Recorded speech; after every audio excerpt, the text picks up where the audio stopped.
Ел парламенті мәжілісінің депутаттары Айзада Құрманова мен Айгүл Нұргина Екібастұзға келген сапарларында қалалық аурухананы аралап түсті. Бұл мекемеде жақында корпус аралық галереялар қолданысқа берілген болатын. У нас реанимационное отделение здесь, оперблок здесь, основное диагностическое оборудование здесь, а по центру здесь 120 коек. Мы вынуждены по улице.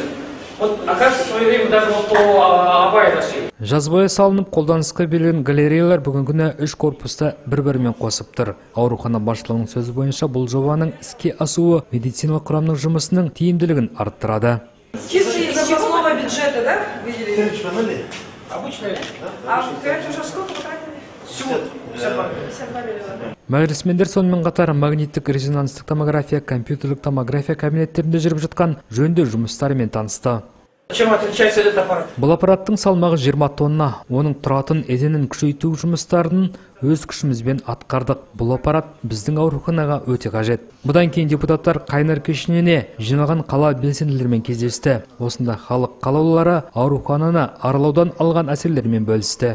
Несмотря на погодные условия, мы... Ауа райының қолайсыздығына қарамастан біз келдік, бірақ қала адам танымастай өзгеріпті. Қайрат Теміршотұлы өзгеріс көп. Көптен келмеген адам таң қалады. Ауруханада болып, корпус аралық галереяны көрдік. Кезінде мен жұмыс істегенде, дәрігерлер галерея салу керек дегенде бұл қиындығы мол жұмыс ретінде көретін. Қазір міне заманауи технологияларды қолданғанның арқасында ол салынды.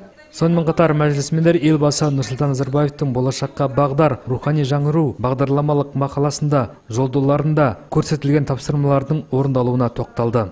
Вот мы говорим рухани жаңғыру.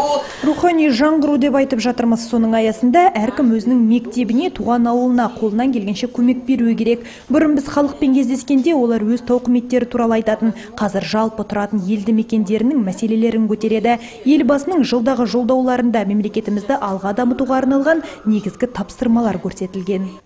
Кездесу барысында Екібастұз қаласы әкімінің орынбасары Мәриям Мәлікова қаламызда жүзеге асырып жатқан жобаларымен таныстырды. Мәдениет және тілдер дамыту бөлімі басшысы Айжан Жұмабаева рухани жаңғыру бойынша ағымдағы жылы орындалатын істерге тоқталды. Бұл жобалардың барлығы Астананың 20 жылдығы аясында өтпек. Өздері тәмамдаған білім мекемелеріне демеушілік және қайырымды көмек беруге шақыратын жоба мектепке тағзым деп аталады. Оған мектептердің түлектерін тарту көзделген. Алғашқылардың бірі болып қалалық мәслихат депутаты Манат Алғанбаров оған атсалыспақшы. Ол өз туған ауылы Зеленый Роща мектебіне жөндеу жүргізбекші. Осы жерде сонымен қатар Екібастұз әкімі Қайрат Нүкенов пен Екібастұз коммунсервис кәсіпорны директоры Серік Сәдуақасов арнайы тұжырымдамаға қол қойды. Ол бойынша халықтың әлжуаз топтарының қоқыстарын тегін шығару көзделген.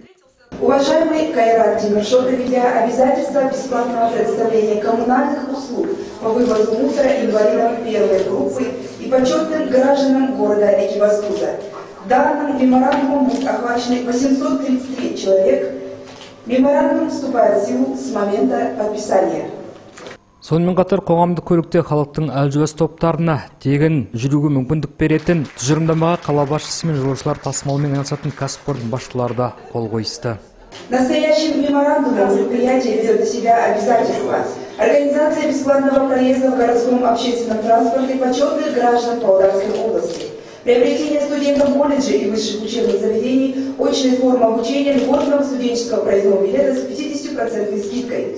Акимат города Екибастуза обеспечивает компенсацию расходов перевозчикам за бесплатный проезд студентам по следующим категориям.